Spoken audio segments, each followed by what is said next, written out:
बैसाख कृष्णा पक्ष की आप सभी ने सुनेंगे 5 व्रत कथा। राधे राधे भक्त जनों, आज आप सुनेंगे बैसाख कृष्णा पक्ष की बरथुनी एकादशी व्रत कथा।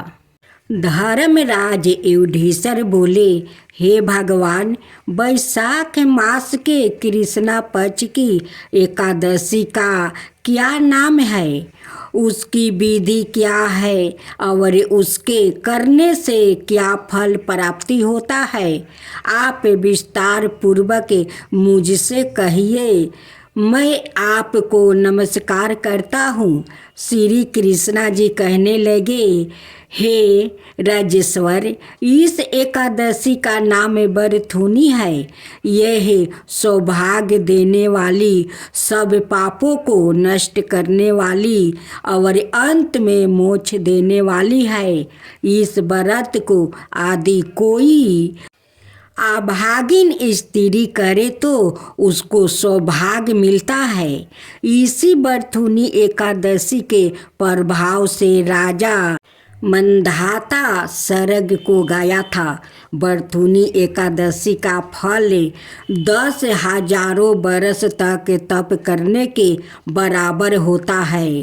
कुरुक्षेत्र में सूर्यग्रहण के समय एक मन सौरन दान करने से जो फल प्राप्ति होता है, वही फल बरथुनी एकादशी के व्रत करने से मिलता है।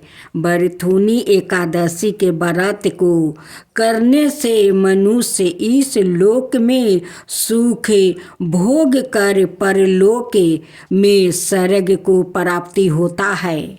शास्त्रों में कहा गया है कि हाथी का दान घोड़े के दान से श्रेष्ठ है।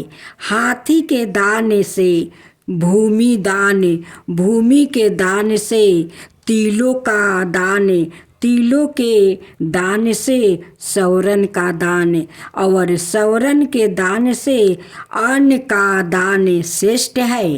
अन्न दान के बराबर कोई दान नहीं है। अन्न दान से देवता, पितरों और मनुष्यों तीनों निर्पीत हो जाता है। शास्त्रों में इसको कन्यादान के बराबर माना है। बरथुनी एकादशी के व्रत से अन्नदान और कन्यादान दोनों के बराबर फल मिलता है। जो मनुष्य लोभ के वश होकर कन्या का धन लेता है, वो परलोक काल तक नरक में वास करता है या उनको अगले जन्म में बिलवा का जन्म लेना पड़ता है। जो मनुष्य प्रेम और धन सहित कन्या का दान करते हैं, उनके पुण्य को चित्रगुप्त भी लिखने में असमर्थ है। जो मनुष्य इस बरथुनी एकादशी का व्रत करते हैं, उनको कन्यादान का फल मिलता है। बरथुनी एकादशी व्रत करने वालों को दशमी के दिन नियम लिखित वस्तुओं को त्याग देना चाहिए। कांसे के बर्तन में भोजन करना, मांस, मधु, शहद, मसूर की दाल, दूसरों का अन्न, चने का साग दोबारा भोजन करना, कद्दू का साग, स्त्री प्रसंग व्रत वाले दिन जुआ नहीं खेलना चाहिए और शयन भी नहीं करना चाहिए। उस दिन पान खाना, दतुवन करना, दूसरे की निंदा करना और चुगली करना एवं पापी मनुष्यों के साथ बातचीत सब त्याग देना चाहिए। उस दिन क्रोध, मीठा भाषा का त्याग कर देना चाहिए। इस व्रत में नमक, तेल अथवा अन्न वर्जित है। हे राजन, जो मनुष्य विधिवत इस एकादशी को करते हैं, उनको स्वर्ग लोक की प्राप्ति होती है। अत मनुष्य को पापों से डराना बचाना। इस व्रत के महात्म्य को पढ़ने से 1000 गौदान का फल मिलता है। इसका फल गंगा स्नान के फल से भी अधिक है। वे आप सुनेंगे तीसरा 12 अवतार भगवान की कथा था।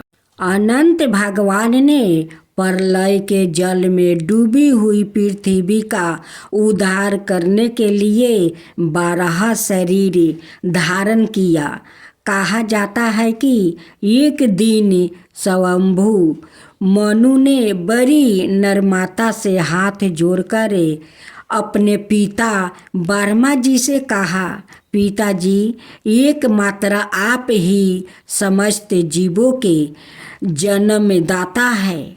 आप ही जीवन का प्रदान करने वाले भी हैं। हम आपको नमस्कार करते हैं। हम ऐसा कौन सा कर्म करें जिससे आपकी सेवा बन सके। हमें सेवा करने की आज्ञा दीजिए। मनु की बात सुनकर ब्रह्मा जी ने कहा, पुत्रा, तुम्हारा कल्याण हो। मैं तुमसे बहुत प्रसन्न हूँ क्योंकि तुमने मुझसे आज्ञा मांगी है और आत्म संपूर्ण किया गया है। पुत्र को अपने पिता की इसी रूप में पूजा करनी चाहिए। उन्हें अपने पिता की आज्ञा का आदर पूर्वक पालन करना चाहिए। तुम धर्म पूर्वक पृथ्वी का पालन करो। जगों द्वारा श्री हरि की आराधना करो। प्रजा पालन से मेरी बड़ी सेवा होगी। इस पर मनु ने कहा, पूज्य पद, मैं आपकी आज्ञा का पालन अवश्य करूँगा, किंतु सब जीवों का निवास स्थान पृथ्वी इस समय प्रलय के जल में डूबी हुई है। मैं पृथ्वी का पालन कैसे करूं? पृथ्वी का हाल सुनकर ब्रह्मा जी बहुत चिंतित हुआ। वो पृथ्वी के उद्धार की बात सोच ही रहे थे कि उनकी नाक से अचानक अंगूठे के आकार का एक 12 शिशु निकला। देखते ही देखते वो पर्वतकार होकर गरजने लगा। ब्रह्मा जी को भगवान की माया समझते देर नहीं लगी। भगवान की घुरघुराहट सुनकर वो उनकी स्तुति करने लगा। ब्रह्मा जी की स्तुति 12 भगवान प्रसन्न हुए। वो जगत कल्याण के लिए जल में घुस गया। थोड़ी देर बाद वो जल में डूबी हुई पृथ्वी को अपनी दांतों पर लेकर रसताल से ऊपर आए। उनके मार्ग में विघ्न डालने के लिए महापराक्रमी हिरण्यक्ष ने जल के भीतर ही उन पर गदा से आक्रमण किया।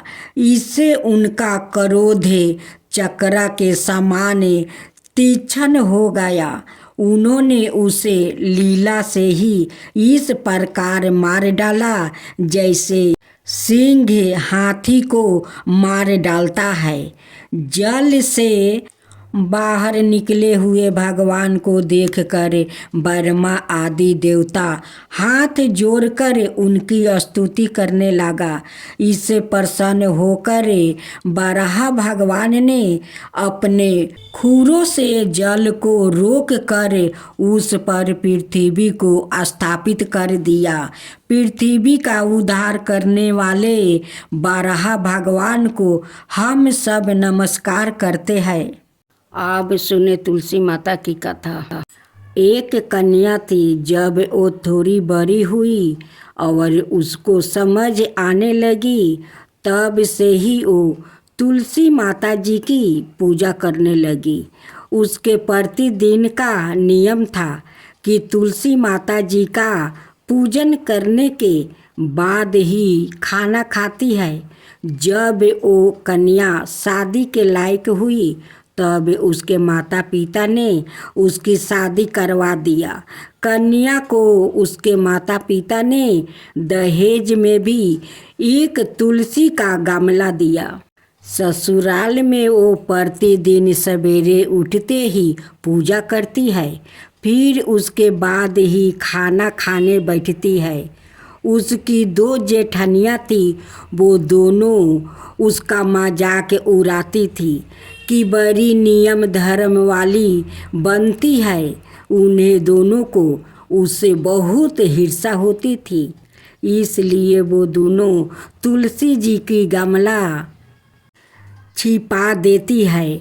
वो कन्या बड़ी मुश्किल से गमला ढूंढ कर लाती है, अच्छे से पूजा करती है और फिर खाना खाती है।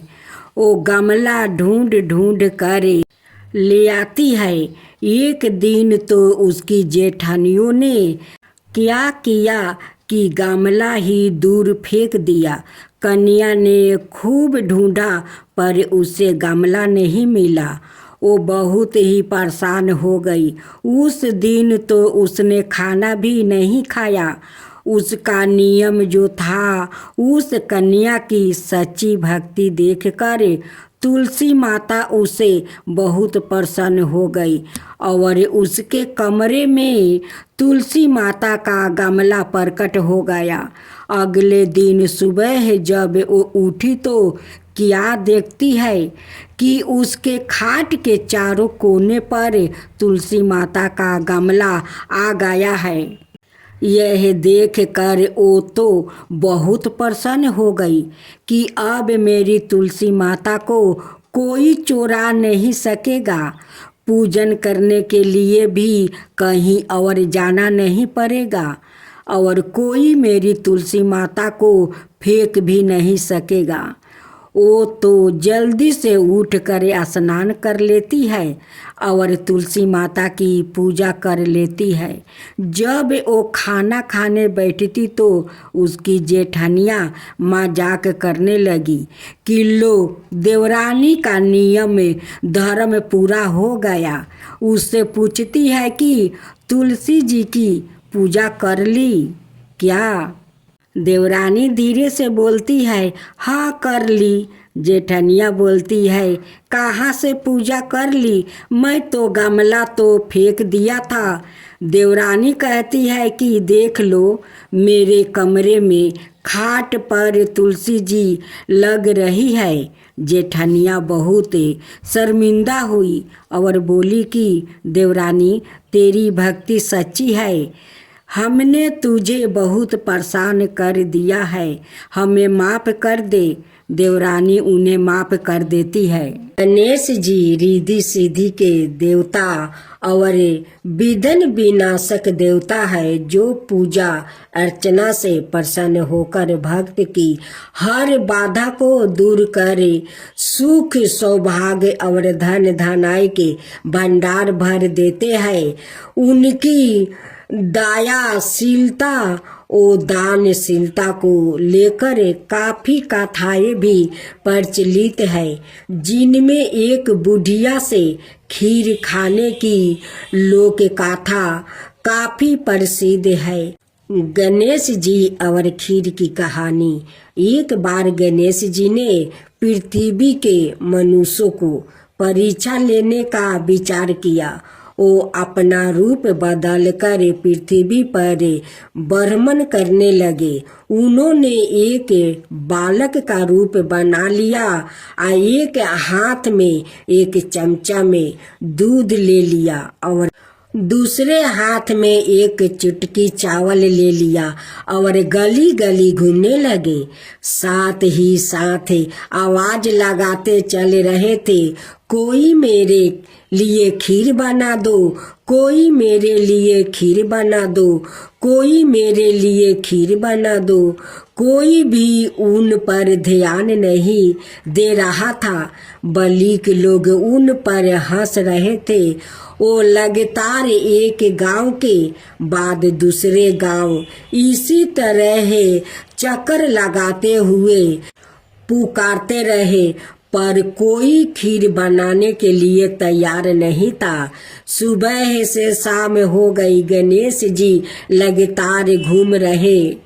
एक बुढ़िया थी, शाम के वक्त अपनी झोपड़ी के बाहर बैठी हुई थी। तभी गणेश जी वहाँ से पुकारते हुए निकले कि कोई मेरी खीर बना दे, कोई मेरी खीर बना दे। बुढ़िया बहुत कोमल दया वाली स्त्री थी। उन्होंने कहा, बेटा मैं तेरी खीर बना देती हूँ। गणेश जी ने कहा, माई अपने घर में से दूध और चावल लेने के लिए बर्तन लाओ। बुढ़िया एक कटोरी लेकर जब झोपड़ी का बाहर आई तो गणेश जी ने कहा, आपने घर का सबसे बड़ा बर्तन लेकर आओ। बुढ़िया को थोड़ी झंझलाहट हुआ, पर उसने कहा, चलो बच्चे का मन राख लेती हूँ। और अंदर जाकर वो अपने घर से सबसे बड़ा पतीला लेकर बाहर आई। गणेश जी ने चमचे में से दूध पतीले में ढालने शुरू किया।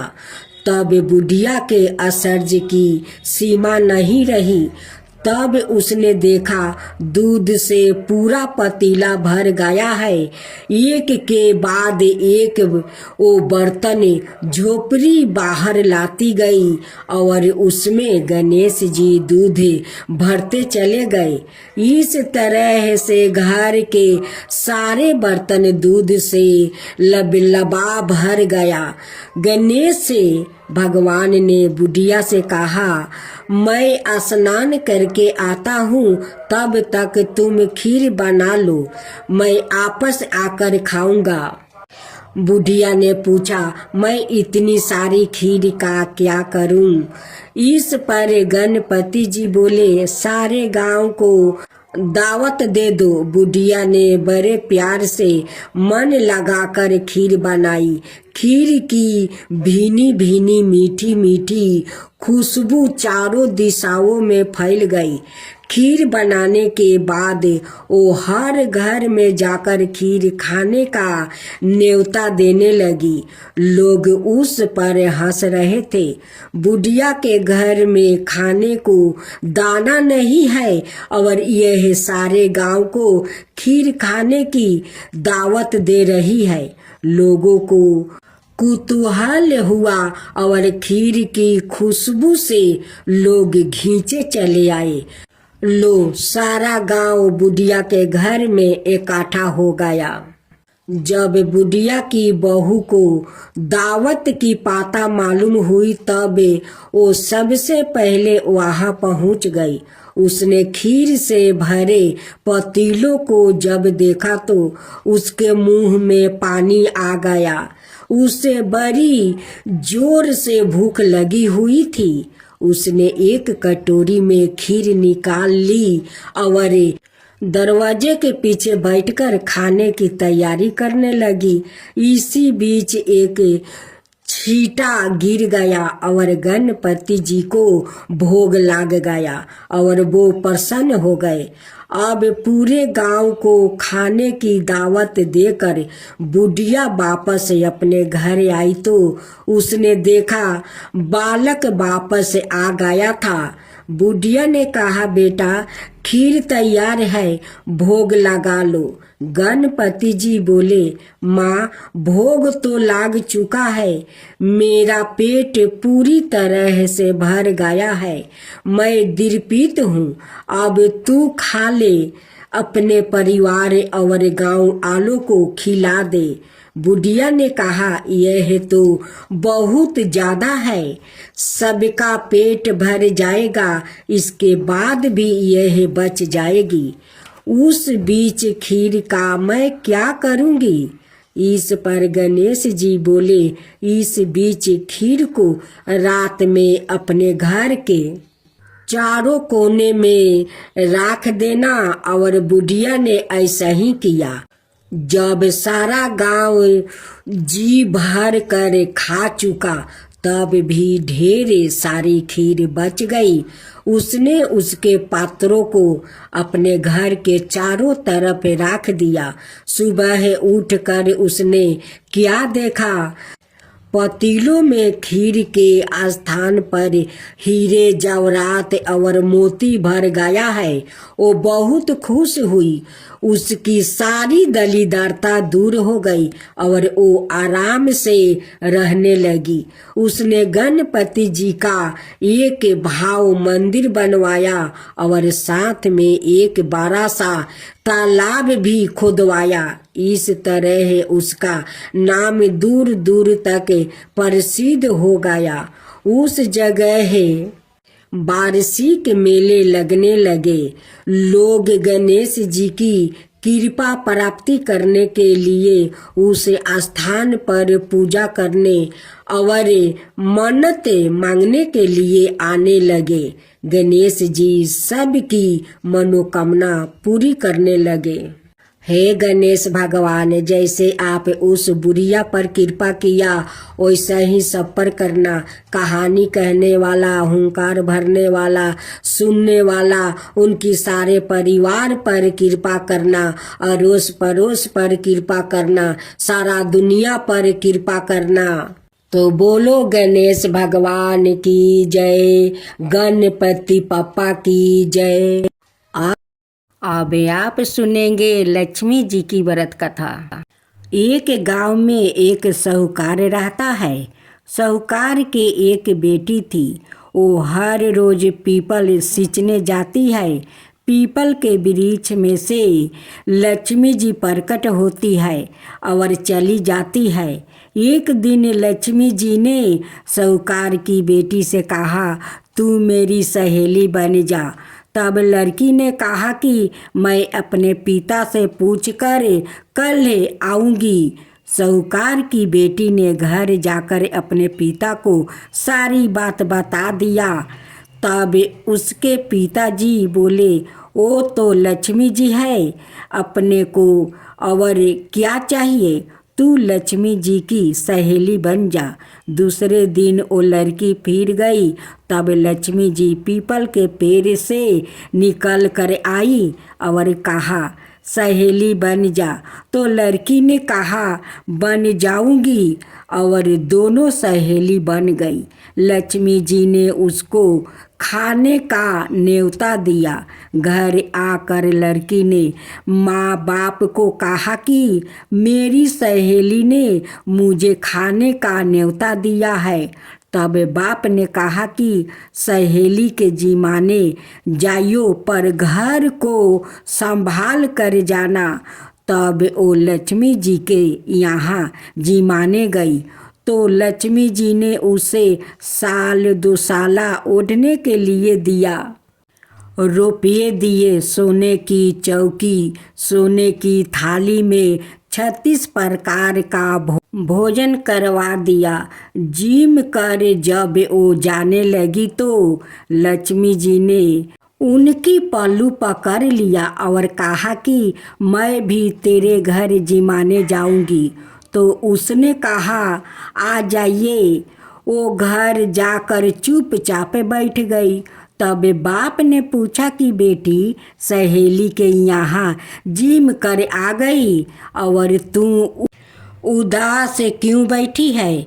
तो उसने कहा, पिताजी, मेरे को लक्ष्मी जी ने इतना दिया, अनेक प्रकार के भोजन करवाया, परंतु मैं कैसे जिमाऊंगी? अपने घर में तो कुछ भी नहीं है। तब उसके पिता ने कहा कि गोबर मिट्टी से चौका लगाकर घर की सफाई कर लो। 4 मुख वाली दिया जलाकर लक्ष्मी जी का नाम लेकर रसोई में बैठ जाना। लड़की सफाई करके लड्डू लेकर बैठ गई। उसी समय एक रानी नहा रही थी। उसका 9 लाखा हार चील उठा कर ले गई और उसके घर वहाँ 9 लाखा हार डाल गई और उसका लड्डू ले गई। बाद में वो हार को तोड़कर बाजार में बेचने गई और सामान लाने लगी तो सोनार ने पूछा कि क्या चाहिए। तब उसने कहा कि सोने की चौकी, सोने का थाल, साल 2 साला दे दो, मोहर दे दो और समगरही दे दो। 36 प्रकार का भोजन हो जाए इतना सामान दे दो। सारी चीज़ें लेकर बहुत तैयारी करी और रसोई बनाई। तब गणेश जी ने कहा कि लक्ष्मी जी को बुलाओ। आगे आगे गणेश जी और पीछे पीछे लक्ष्मी आई। उसने फिर चौकी डाल दिया और कहा, सहेली चौकी पर बैठ जाओ। जब लक्ष्मी जी ने कहा सहेली चौकी पर, तो राजा रानी के भी नहीं बैठी, किसी के भी चौकी पर नहीं बैठी। तो उसने कहा कि मेरे यहाँ तो बैठना पड़ेगा। फिर लक्ष्मी जी चौकी पर बैठ गई। तब उसने बहुत खातिर की, जैसे लक्ष्मी ने करी थी वैसे ही उसने करी। लक्ष्मी जी उस पर खुश हो गई। घर में खूब रुपया और लक्ष्मी हो गई। साहूकार की बेटी ने कहा, मैं अभी आ रही हूँ, तुम यही बैठी रहना। और वो चली गई। लक्ष्मी जी गई नहीं और चौकी पर बैठी रही। उसको बहुत दौलत दिया। हे लक्ष्मी जी, जैसा तुमने साहूकार की बेटी को दिया वैसा ही सबको देना। कहते सुनते हुंकार भरते अपने सारे परिवार को दियो।